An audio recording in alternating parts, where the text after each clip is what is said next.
What I want, you got, might be hard. This season, you can spend less and make holiday dreams come true at TJ Maxx, Marshalls, and HomeGoods. With amazing gifts for everyone on your list. Okay, everyone, our mission is complete balanced nutrition.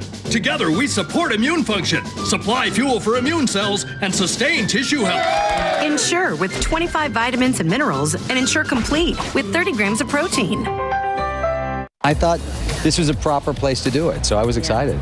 Monday on ET, we're in D.C. with George Clooney for his big national honor. Plus, Carson and I drink heavily backstage of The Voice. The fact. Do you now? Heavily. And now it's a show. ET's in Nashville for Blake's Barmageddon. That's not a shoot we need to send you on. Tipsy Turner would be out after one drink. Done. Before we go, Cher is ready to celebrate the holidays with her man, 36-year-old music producer Alexander Edwards, and she's revealing to Kelly Clarkson why it works. On paper, it's kind of ridiculous, but in real life, we get along great. He's very... Happening now. There is a growing number of unsolved murders here in San Antonio. A former gang member tells us about the disconnect between communities of color and the police. Temperatures bouncing around a little bit as we head into this upcoming weekend, including a cold front on Saturday. I'll time that out for you and help you prepare in just a bit. And coming up at 5, we're live from the Alamo Dome to get you ready for the Conference USA Championship game between the UTSA Roadrunners and the North Texas Mean Green. And you know what that means? The news at 5 starts right now. Let's go! That is awesome. But we start at 5 with an unsolved murder times 3. A mother still hurting from her own bullet wounds. A year later, no killer has been found in that deadly holiday family gathering. Investigators calling on the public for help in finding more clues that will lead to an arrest. The deadly shooting happened on Thanksgiving of 2021 in the 4,000 block of Sunrise Creek. Police say someone in a white car pulled up and sprayed the home with bullets. When the shooting stopped, Sean Wolford's son, 28-year-old Charles Woodford, and 25-year-old Eugene Hodge were killed. Her 32-year-old daughter was paralyzed in the shooting and died in June. Anyone with information on this crime is being asked to call Crime Stoppers at 210-224-7867. But that is the problem. It's been a trend for a year now. Murders going unsolved, murderers still on the streets. Data from San Antonio police shows only 35% of the murder investigations in the city within the last year ended up with someone behind bars. Camila Juarez is getting the reason why from a former gang member turned activist who explains the big divide between police and communities of color. There's a stigmatism in the hood that we don't talk to the police. Since November of last year, San Antonio police have made an arrest in nearly 35% of citywide murder investigations. Assistant Police Chief Karen Folks told KSAT last month a lot of violent crime is family on family. William Tutt leads the organization Gang Rehabilitation in Process, or GRIP. He agrees violence is a cycle. Because when I tell you next time you see him, you better do something to him, and I'm your father, I'm transferring that negative behavior to you. On the east side, only 14 murder cases have been solved out of the 34 over the last year. SAPD has said in the past it struggles to find witnesses, especially on the east side. But Tutt's research shows it's the mindset of the environment. People that live in the hood, we live in a negative behavior cycle. And there's a lot of black on black crime because it's how I view myself as a human being. Tutt believes different areas of the city have different relationships with police. His research shows it also affects how police prioritize a case. They're family members of importance, then you get high priority on solving this crime, and it jumps ahead of all of these crimes that have been committed, since 2015 that have been unsolved. GRIP works to educate police and anti-gang organizations on changing the negative violent behavior cycle. The environment doesn't change no matter all the regentrification that we can do. The mentality has to change. Camelia Juarez, KSAT 12 News. He wanted to clean the streets of Laredo. That's what a former Border Patrol supervisor tells investigators after he was arrested for the murders of 4 women. Juan David Ortiz is on trial for capital murder. The playing of the interrogation video started back on Wednesday, but what was shown this morning may have a major impact on the jury. Jury's finally hearing Ortiz confess to the murder and then his rationalization on why he did it. Ortiz describes in detail how he killed Melissa Ramirez, Claudine Luera, Gisela Cantu, and then a fourth victim police didn't even know about, Janelle Ortiz.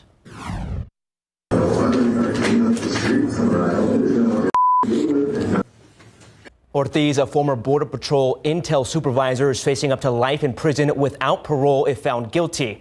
The death penalty was taken off the table in October. Coming up at 6, more from that confession video and what he told his wife as he was hiding in the bed of a pickup truck, waiting to be arrested. We were leaving and, he's like, Mom, let me go with you. And I'm like, no, stay here. You have 2 more days.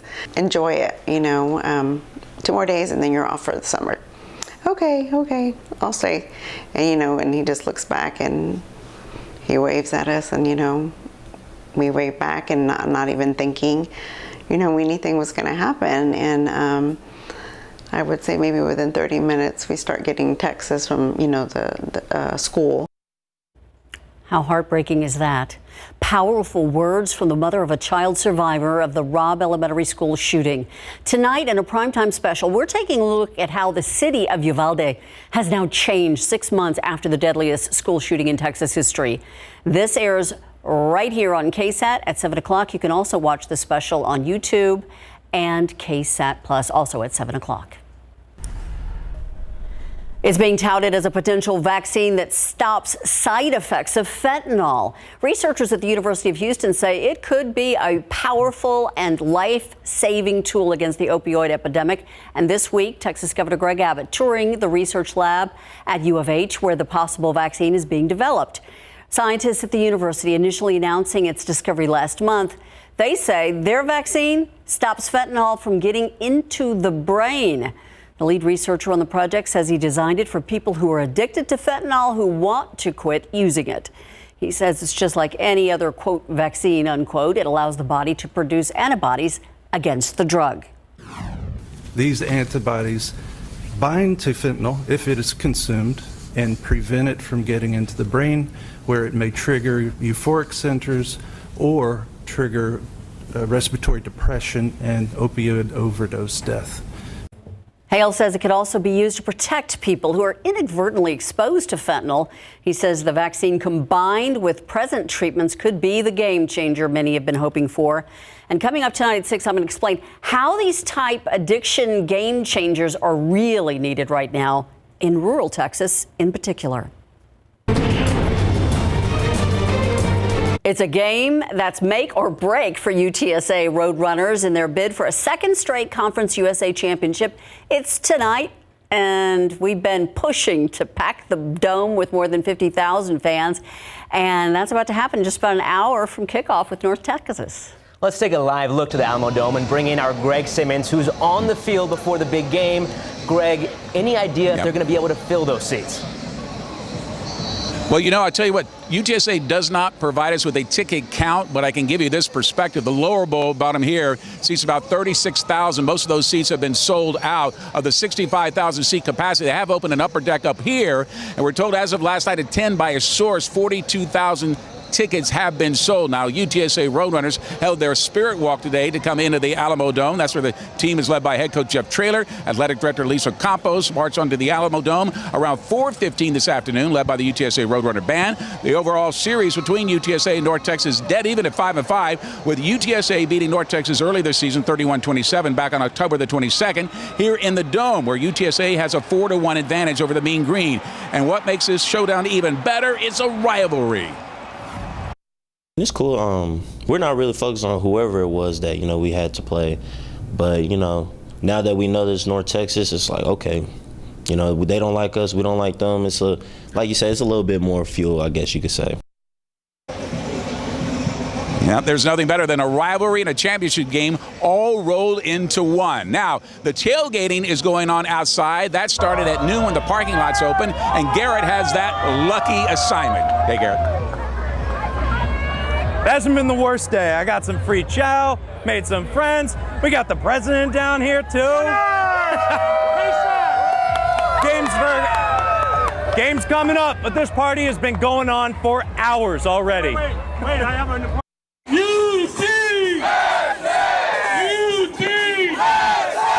You already know who it is. Last year's Conference USA's champions, and if it goes as fans hope, this year's too. Opportunity for us to go back-to-back, check Conference USA champions on our way to a different conference. I mean, it's an awesome time. But this one could mean more, facing North Texas. This year, in-state rival, UNT, it got pretty spicy last game when we played them in the regular season. Though even the rivalry takes a back seat for now. Give me a shot, give me a shot, give me a shot, give me a shot, give me a shot, give me a shot, give me a shot.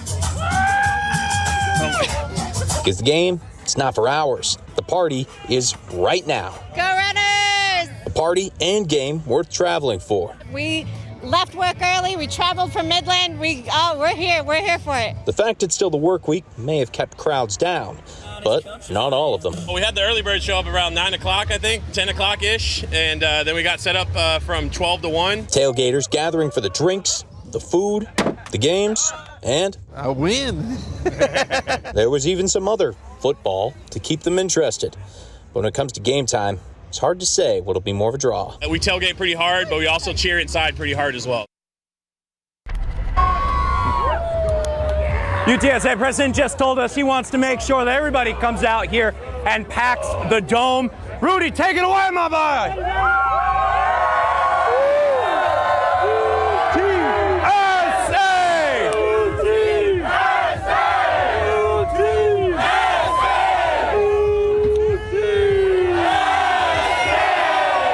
At the Alamo Dome, I'm Garrett Berger, KSAT 12 News. Woo! That's awesome. Thanks for that, Garrett. Definitely not a bad gig. Birds up for sure. Now, switching gears, with just days to spare, a potentially devastating rail worker strike is averted. This after President Joe Biden signed a bipartisan measure today. The legislation requires that rail workers accept a tentative agreement the White House helped negotiate earlier this year. It calls for a $16,000 immediate payout with wage and benefit increases up to $160,000. There are measures for a pay raise, bonuses, and an additional day of paid personal leave while maintaining access to health care plans. But we still have more work to do, in my view, in terms of ultimately getting paid sick leave, not just for rail workers, but for every worker in America. President Biden is pledging to keep up the fight for a more permanent deal. Going to take a live look outside with your traffic authority, and it looks like a lot of people got off work early today. We're looking at 1604 in Video Creek. Might as well be an early Sunday morning. Just not a lot of traffic. They're heading out to the game. I think so. A lot of mist out there, though. Maybe they've been tailgating all day there. They've all been filling the lots. And yeah, misty today. We had some dampness as well. And some clearing in the hill country, but not locally. Still cloudy and gray over San Antonio and a good portion of our area. Temperatures in the 60s. Even where we have sunshine, we don't have really much warmer readings. I mean, take a look at our satellite and temperatures where we've had the clearing up in the hill country. 66 Kerrville and Bandera, Los Maples 65. We're 64 in and around San Antonio and Bexar County. Temperatures not changing much this evening. It's not going to cool off much. 63 by midnight. We're pretty much just going to stay there the rest of the night.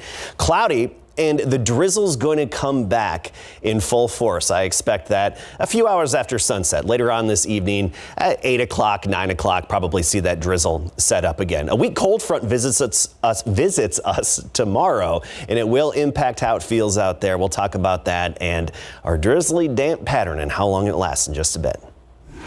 Thank you, Adam. A winter wonderland right in the middle of San Antonio will be popping up early tomorrow morning. The best part?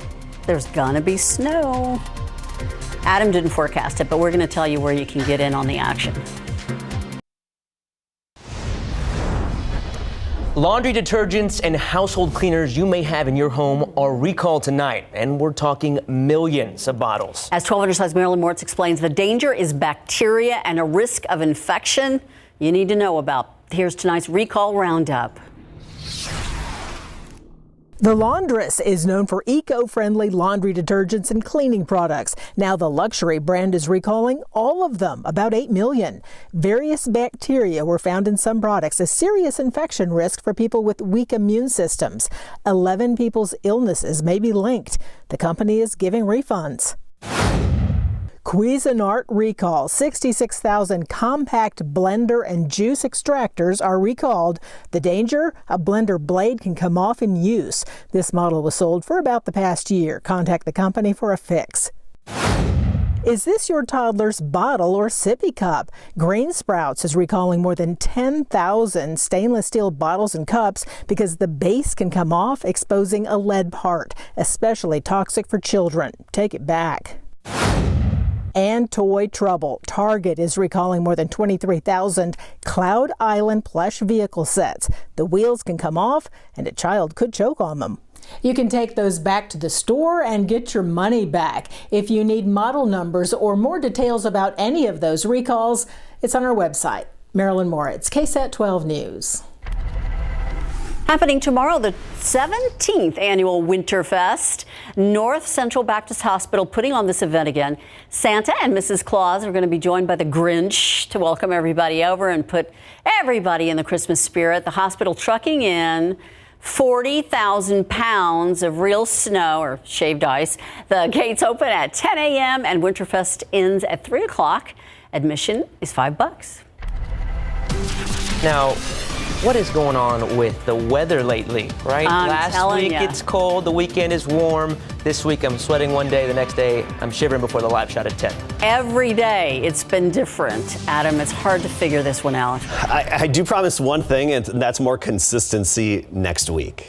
Okay, it's not one of those weeks where every day is going to be completely different. More consistency on the way. We just have to make it through this upcoming weekend. Let's get right to our weather headlines. Full screen here, taking a look at them for this weekend, starting with tomorrow morning. Some drizzle, some fog, overall dampness with, of course, a few sprinkles. Basically, more of the same, just like what we had the past few mornings.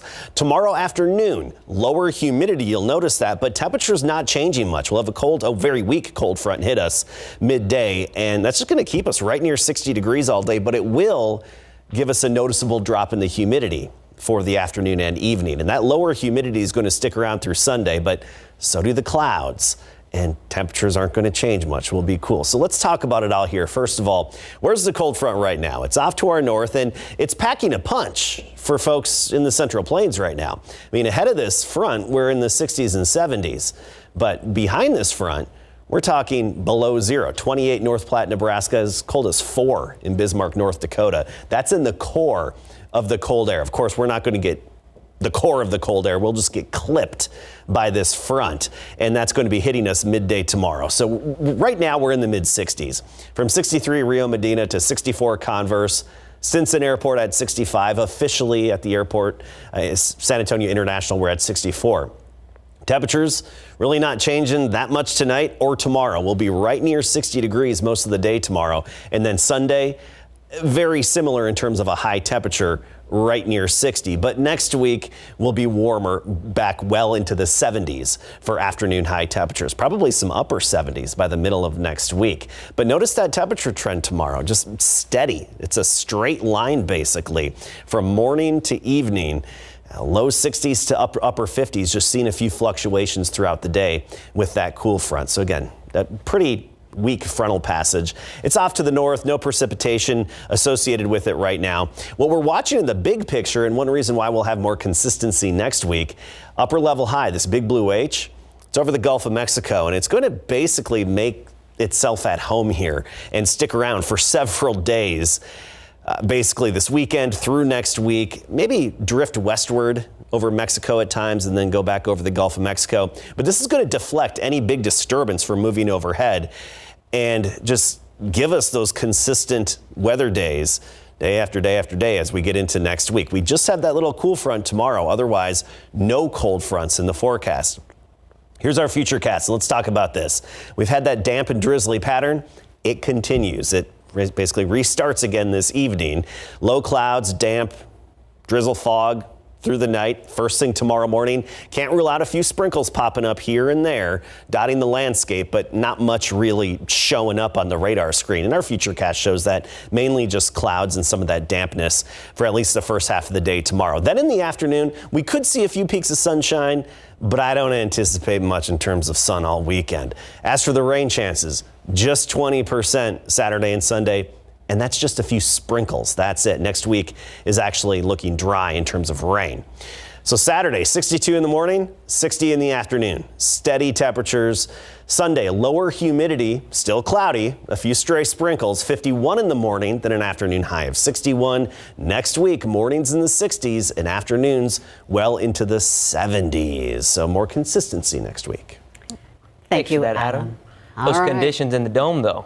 Yeah, birds up. It's an orange wave covering downtown San Antonio tonight. The UTSA Roadrunners are getting ready to take the field and battle the Mean Green Eagles of North Texas. Our Greg Simmons is live at the Alamo Dome with what we can expect. Yeah, fans are starting to file in. They're hoping for over 50,000 fans at the Conference USA Championship game to see if UTSA can win it back-to-back. When we come back, a live preview from the Alamo Dome. Also, when we come back, it's Friday night. Also means big game playoff coverage coming up.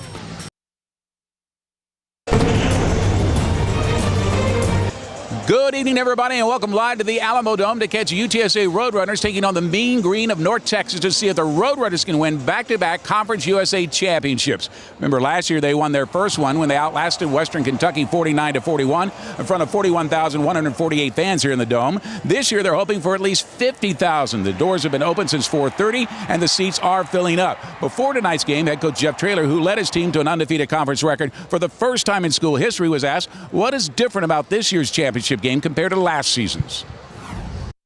I would say probably the injury situation's way different. You know, we've just been in a constant shuffle the entire season. I'm sure North Texas has injuries as well, but then, you know, we've got 8 starters now. You know, we're guys that we were counting on to play that we've just keep shuffling, and that's not even to mention the guys the backups that have been out, just freak stuff. So we say it all the time: healthy teams don't win championships, though tough ones do. There is a matchup for you tonight. Kickoff in just over an hour at 6:30. Highlights for you tonight on the Night Beat. Not only is this championship night in the Dome, it's also big game playoff coverage on a Friday night. And the big game is a battle of the unbeatens over at Alamo Stadium. We're talking about the Bernie Greyhounds, who ranked #1 in 12's top 12 sub-5A poll. They're 13-0 for the first time in school history, and will host the Cal Allen Wildcats, who are also 13-0 this season, starting at 7:30. The Greyhounds made it to the Class 4A Division I state quarterfinals when they defeated Port Lavaca Calhoun 51-0, while the Wildcats eliminated Somerset 31-17. Now they get to meet to decide who gets to go to the state semifinals, and you can see that game tonight live on KSAT 12.2, MeTV, and on the BGC app. December football has been a big goal of ours all season, and they're a good team. They're undefeated as well, and we've been looking forward to this matchup all season. I just can't wait to play them. Everyone, we're just trying to be the best we can be. We expected to play this well, expect a lot out of ourselves, and it says a lot about us as a team. Here is the matchup tonight. Cal Allen taking on #1 Bernie at Alamo Stadium. #4 Poth against Tidehaven at Bobcat Stadium in San Marcos. Refugio against Shiner at Rattler Stadium, also in San Marcos. And Corpus Christi Flower Bluff against Liberty over at Ferris Stadium at 7 o'clock. And don't forget, the Spurs play host to the Pelicans tonight, trying to snap out of that 9-game losing streak. Live from the Alamo Dome, Greg Simmons, KSAT 12 Sports. Thanks for that, Greg. Let's pack that dome. We will. We'll be right back. Drizzle and fog redeveloping later on this evening. It's going to last through about midday tomorrow, and then temperatures really not moving much from now all the way through tomorrow afternoon. Low 60s, briefly upper 50s here and there. The whole weekend looking cloudy and cool, highs near 60. Thank you, Adam, and thank you for watching News at 5. World News is next.